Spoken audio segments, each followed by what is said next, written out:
This is an episode you can play in school. Welcome back to where I take a look at old text Shakespeare. It might be a little hard for the modern reader and listener to understand and explain it. Today on the docket is Sonnet 1. The first one sonnet. The first sonnet first. Well, I should say, it is agreed upon by scholars that this was not the first sonnet written, but this was placed as first in the collection for a reason. Scholars believe that this contextualizes the rest of the sonnets. I don't know if I agree, but before you argue with me whether I'm right or wrong, you have to understand the sonnet. So, from fairest creatures we desire increase, that thereby beauty's rose might never die. From fairest creatures we desire increase. At face value, this seems like you could say, from fairest creatures, from beautiful things, from beautiful people, we want more. We want more from beautiful people. We want more time with them. We want more from them. We want to just put them in our pocket and look at them occasionally. We want more from beautiful people because people like things that are beautiful. However, when you read the rest of this, you kind of come to realize what he's saying is, from beautiful creatures, we want more beautiful creatures. We want them to reproduce, procreate, give birth, because we want and hope that beauty's rose might never die. We like beautiful things, so we want beautiful things to give us more beautiful things. But as the riper might by time decrease, his tender air might bear his memory. But as the riper should by time decrease, as the older thing that is beautiful, it decreases with time. Its beauty fades. If you remember when we talked about Sonnet 60, that's what that whole one was about. It's him talking about how time takes away beauty. So because the older things decrease with time, we want their tender airs to bear their memory. We want to see the beauty that once was carried on by what they have left behind. So now in the next 4 lines, he starts getting to the point of the sonnet, which is he's accusing you, the reader, the beautiful, beautiful reader. But thou, contracted to thine own bright eyes, feedest thy flame with self-sustaining fuel. You, contracted to your own bright eyes, you love looking at yourself. You love feeding yourself your own beauty. You love looking in the mirror. You love taking pictures of yourself. You love looking at videos of yourself. I'm just calling myself out here. You love looking at you. You are feeding your own light with self-sustaining fuel. You are contracted to your own eyes. He's not happy about this. And he wasn't around in the time of, like, selfies or YouTube videos, but I'm pretty sure he would feel like a failure if he saw how deep into that trap we as a society have kind of fallen. Now I'm, like, actually sad. What he says of this is you are making a famine where abundance lies. Thyself thy foe, to thy sweet self too cruel. When you indulge in your own beauty, when you are contracted to your own eyes, when you feed yourself with self-sustaining fuel, you are making a famine where abundance lies. Your beauty is worth nothing if not given to the world. Not because you're robbing the world, because you are doing a disservice to yourself. You are your own foe. To your own self, you are too cruel.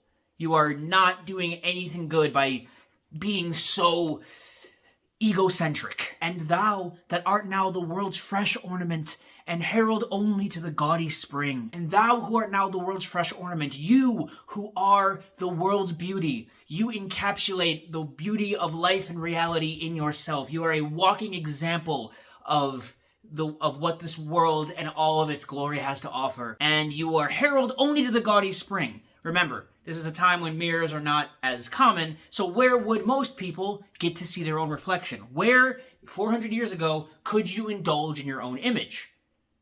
In the water, in the gaudy spring. Gaudy meaning gauche, overdone, too lavish, overstated, overpresented. You spend and waste your beauty in your own reflection at the gaudy spring. Within thine own bud buryest thy content, and tender churl makes waste in niggarding. Now, I know what you're thinking. I know what you think that word means. Just grow up. No, that's not what it means. So he's saying, you who are the world's fresh ornament, within thine own bud buryest thy content. You know, it's another way of saying you are taking what you have to offer and just putting it in yourself, just leaving it there, just keeping it from everyone else and just feeding yourself and gorging and indulging on what you got. And tender churl makes waste in niggarding. Churl means to be impolite. Churl means to be, you would call someone lowly, a peasant, someone who is not uneducated and ill-mannered and uncultured, brutish, abrasive, unmannered. Churl. You are a churl. You are a lowly churl. You are not behaving in a mature and sophisticated manner. You are making waste. Now, what that word means is to be stingy, is to not be very giving. You are a little too cheap. You are too frugal. You are not spending what you should. You are keeping what you have. Another word for hoarding. You are making waste of what you have by hoarding it, is what he's saying. Pity the world, or else this glutton be, to eat the world's due by the grave and thee. So pity the world. He's saying, don't think of yourself. Pity the world. Take pity on the world that has given you something, and don't hoard it for yourself. Give them what they need. Otherwise, you are a glutton. Be a glutton or pity the world. You can give and be virtuous, or you can hoard and just be disgusting and unvirtuous. Why? Because you are eating the world's due. The world is due to your beauty. The world is due to what you have to offer. And I love this last line. By the grave and thee. You are eating the world's due. And I love this last line. By the grave and thee. The world's due, your beauty, is being eaten by yourself, we've already established that in the last 14 lines, and the grave.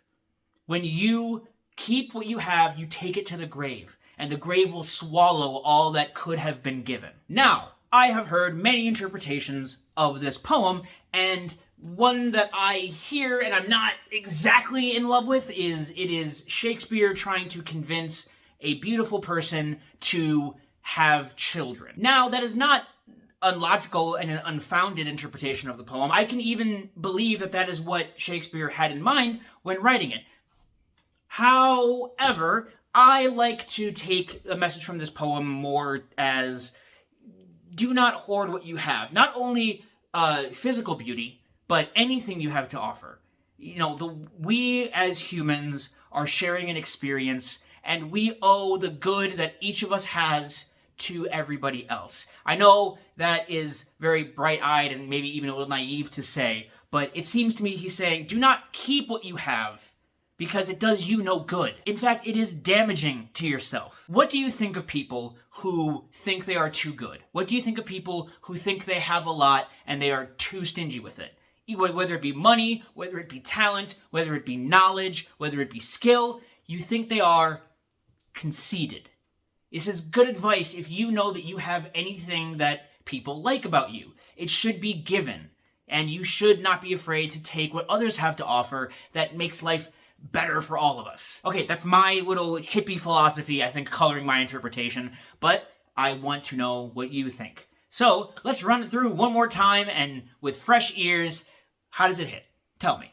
From fairest creatures we desire increase, that thereby beauty's rose might never die. But as the riper should with time decrease, his tender air might bear his memory. But thou, contracted to thine own bright eyes, feedest thy flame with self-sustaining fuel, making a famine where abundance lies.